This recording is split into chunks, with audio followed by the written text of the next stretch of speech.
I'm Bobby, and this is True Bobby Miller Stories. Everyone has a story and many memories, some good, some bad, and some that are just unforgettable. That's why I'm here. I'm here to tell you my stories, live and in living color. This is True Bobby Miller Stories.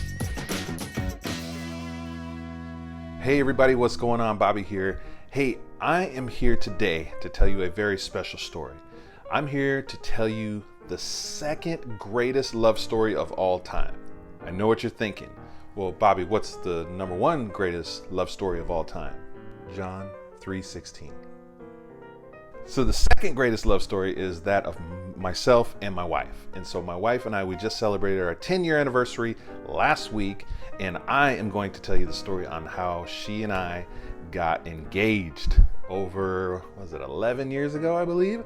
So here's the story.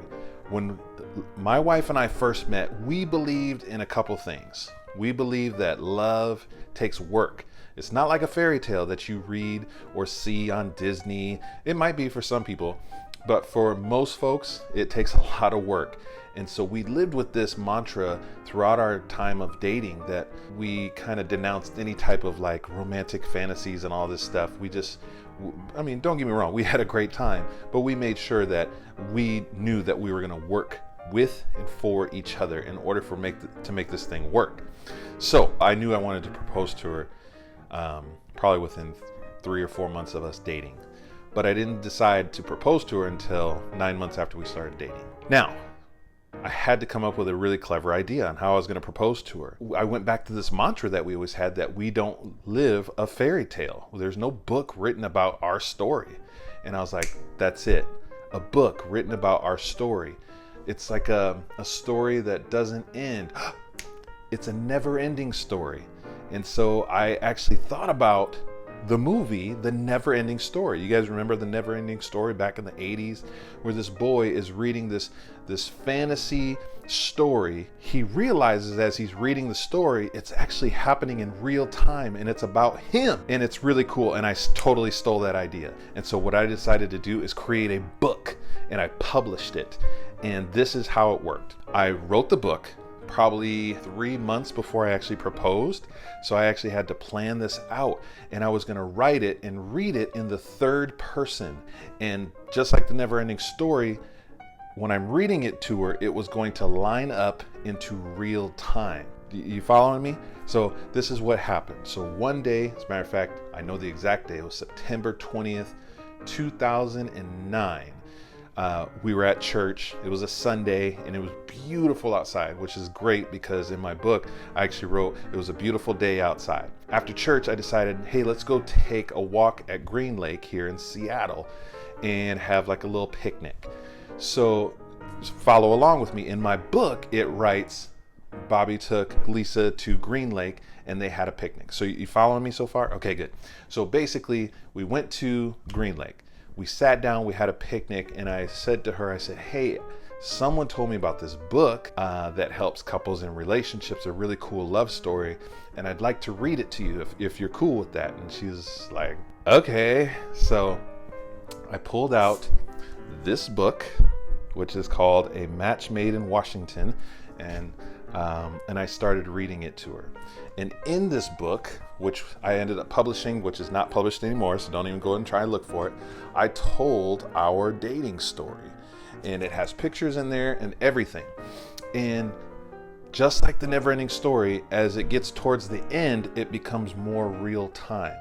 So as I'm reading it, it talks about how we met, our first date, meeting our families, going on trips, so on and so forth. And then it says something to the effects of, and Bobby, after church, took Lisa to Green Lake in Seattle and suggested that she hear this book that Bobby was going to read to her. Catching on?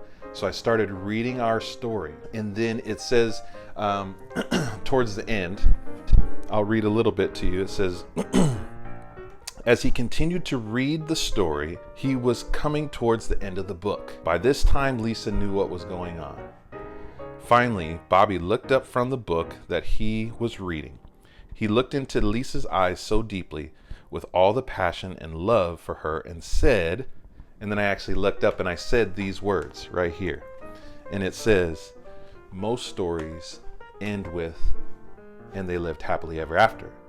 But that's not us, because our story is just beginning. And it ends with, and with that, I have a very important question to ask you. And so I put the book down and I pulled out the ring, got on one knee in Green Lake in Seattle in front of everybody, and I proposed to Lisa. And with tears in her eyes, and I'm tearing up, she says, yes, of course. So we hug and so on and so forth. And then, of course, she looks at me and she looks around and she goes, okay, now where's my family?